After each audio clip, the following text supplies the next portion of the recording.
Hello नमस्कार सबैजनालाई शुभ बिहानी। त्यतातिर के छ? यता त रोपाइ चलिरहेको छ। रोपाइको लागि चाहिँ मैले खाना लिएर जाँदैछु। बिहान 7:30 बजे खाना लिएर गएँ। बाटोमा ठुलो बाबा पनि भेटिनु भयो। के छ कस्तो छ रोपाइ भनेर सोध्नु भएको थियो।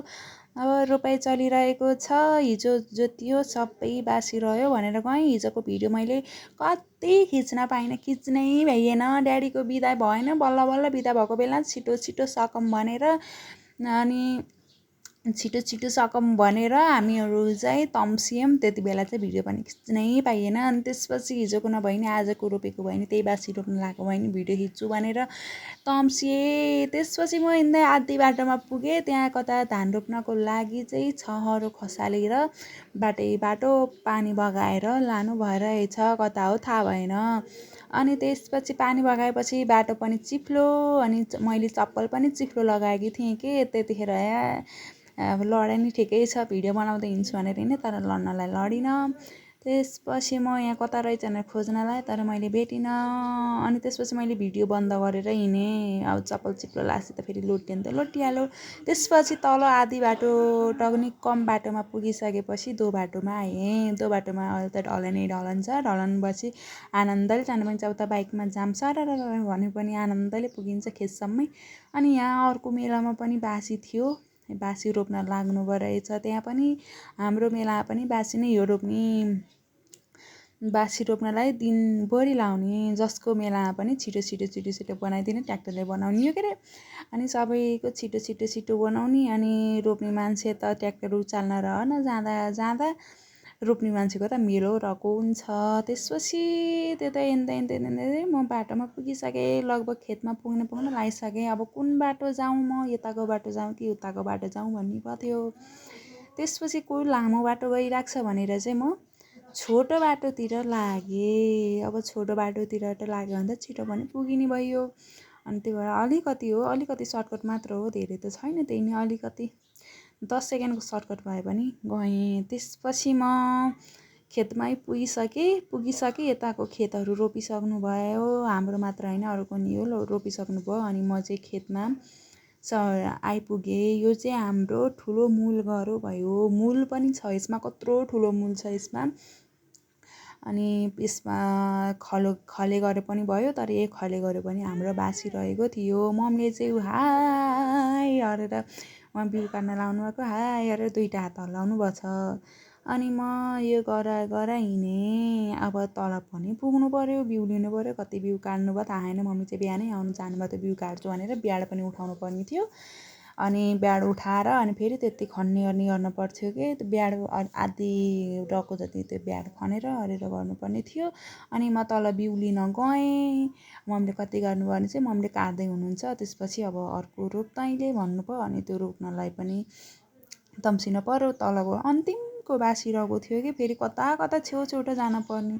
तलको बासी रहेर त्यसरी रोप्न परेर ट्र्याक्टर उचाल्ने गर्न पऱ्यो। हिजोको भिडियो मैले फिटिक्कै खिच्न पाइएन, खिच्ने यसै भन।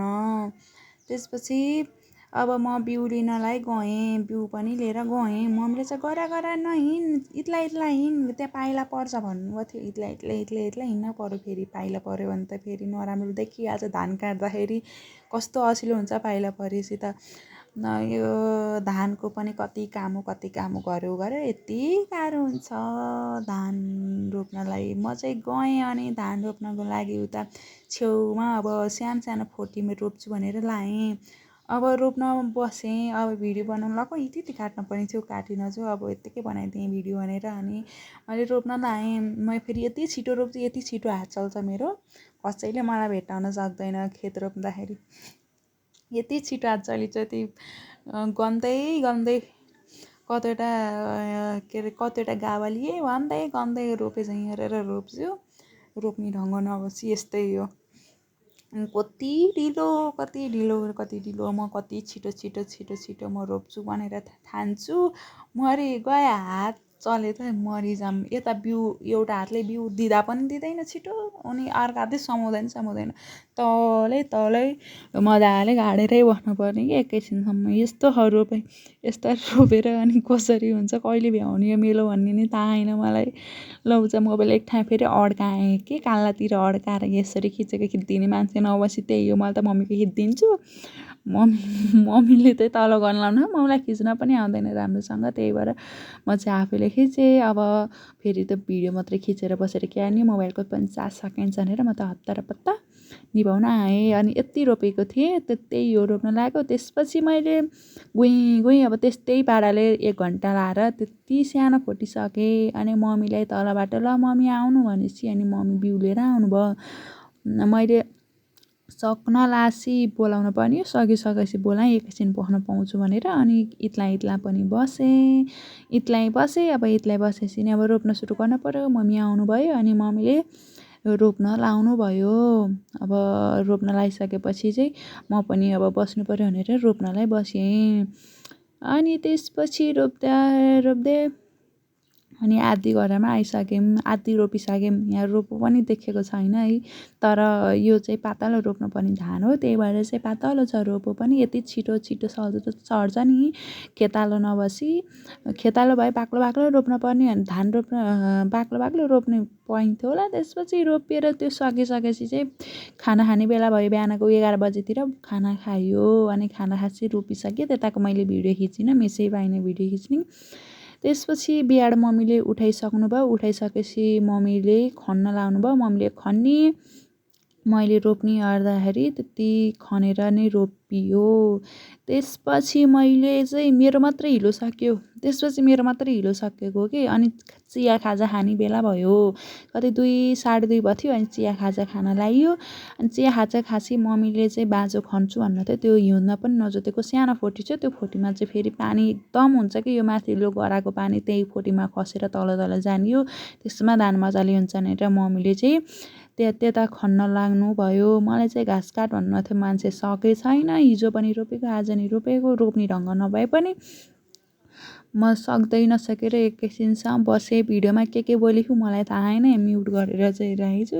गाह्रो भयो, यति गाह्रो हुन्छ, यस्तो गाह्रो हुन्छ भनेर मैले यहाँ के भनेछु भन्दाखेरि, अहिले सम्झेँ के भनेछु भन्दाखेरि, यति रोप्न यति गाह्रो हुन्छ, मान्छेहरूले भात कसरी फालेर खान्छन्। मान्छे अझै यो त केही पाट होइन, रोप्नको लागि धानको चाहिँ अझै गोड्नु छ, काट्नु छ, दाइँ हाल्नु छ, कति काम छ नि है, कति गाह्रो हुन्छ। तर मान्छेहरूले चाहिँ भात बिहानको भात बेलुका नखाने, बेलुकाको भात बिहान नखाने गर्छन् कि। तर होटेलमा गएर फ्राई राइस चाहिँ खान्छन्, तर घरमा फुटेको भात छी भन्ने मान्छे पनि भेटेको क्या मैले। यति गाह्रो हुन्छ मान्छेलाई खेत रोप्नको लागि। त्यसपछि के गर्ने, मान्छेले भात फालिदिन्छन्। अनि त्यसपछि म गएर घाँस पनि काटिसकेँ। मम्मीले पनि रोपेर आइसक्नु भयो। अनि त्यति अलिकति बिउ रहेछ, त्यो बिउ चाहिँ पहिरो गठा राख्नुपर्छ भनेर चाहिँ राखियो। यो हाम्रो चाहिँ फेरि पहिरो जान्छ कि जस्तो छ कि, अहिले चाहिँ हाम्रो मूल पनि बढेछ। अनि त्यहाँनिर पहिरो ठुलो गएको थियो कि, पहिरो गइसकेपछि मूल पनि अलि ठुलो भएर आएछ, झन् पहिरो जान्छ कि भने चाहिँ अहिले चाहिँ एकदम धेरै पहिरो गएको छ कि हाम्रो खेतमा। त्यसपछि मम्मीलाई त्यता ल मम्मी बिउ त्यता राख्नु भनेर अनि मम्मीले राख्नुभयो। त्यसपछि मम्मीले सामानहरू समेट्नुभयो। अब फेरि सबै सामानहरू समेट्न पर्ने, अनि मम्मीले सामान समेट्नुभयो। त्यसपछि मम्मी तलबाट आउँदै हुनुहुन्छ। खेत सबै रोपिसक्यो भनेर मैले देखाएँ, त्यतिकै रोपेको। अनि तलपट्टि बाँझो रहेको छ, त्यो बाँझोमा चाहिँ हाम्रो छुट्टै फर्म छ, त्यसमा चाहिँ हामीले छुट्टै काम गरेका छौँ। त्यो पनि मैले पछि देखाउने छु के काम गरेको भनेर। अनि त्यति सकिसकेपछि हामी त्यसरी ल्याइसक्यो। मम्मी खोइ त आउनुभएको, मम्मी आउनुभयो। त्यति मात्रै हो कि हामीले गरेको भनेको। हाम्रो त अहिले धेरै छैन रोपाइ। त्यसपछि ल अब अन्तिम ल हिलो सक्यो भनेर चाहिँ हामीहरू चिया खान लाग्यौँ। अब घर जाने बेला नि त्यति चिया खाऊँ भनेको। अनि मिठै पहिला त मिठो भयो थियो, त्यसपछि खोलिसकेको भएर मिठो बनायो। त्यसपछि मैले चिया फालिदिएँ। अनि सामान समेटेर मम्मीले घाँसको भारी बोक्नुभयो। अनि म चाहिँ खाना लगाएको भाँडा बोकेर अनि घरतिर लागेँ।